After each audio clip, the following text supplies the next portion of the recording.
just update you guys, is I'm building let's go this way so I can get the light on here. I'm building a header flange jig so I can weld up. I'll just grab a tube here.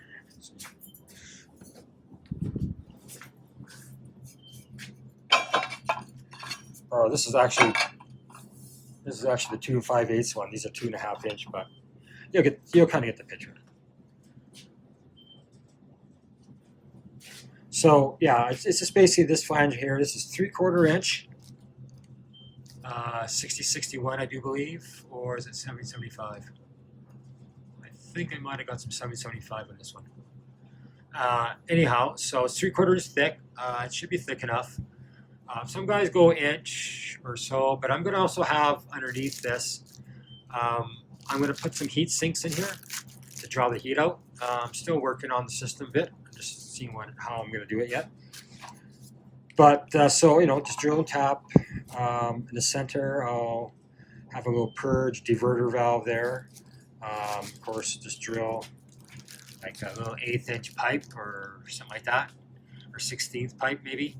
And just I'll have 4 of them to each pipe. So when I do stainless, I can do back purging properly.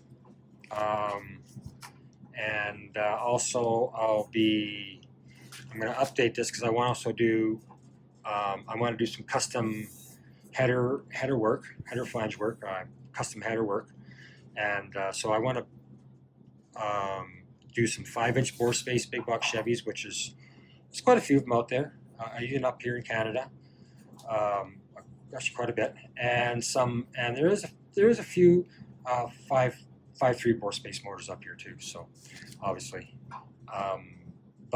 so what I'll do is I'll make this so I think the 5-inch bore space ones are like offset down this way, and then just offset over here, and then the 5.3 I think it's oh wait a minute, I think the 5.3 is down like that. But anyhow, so what I plan on doing is I want to do 484 big block Chevys on this, 5-inch bore space, and 5.3.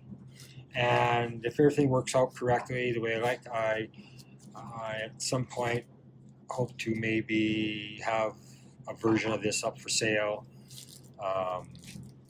Or yeah, I'll probably have some kind of version of this up for sale. If people are interested in something like this, they can contact me, and I'll have a website up pretty soon, and then stuff like this will be on my website.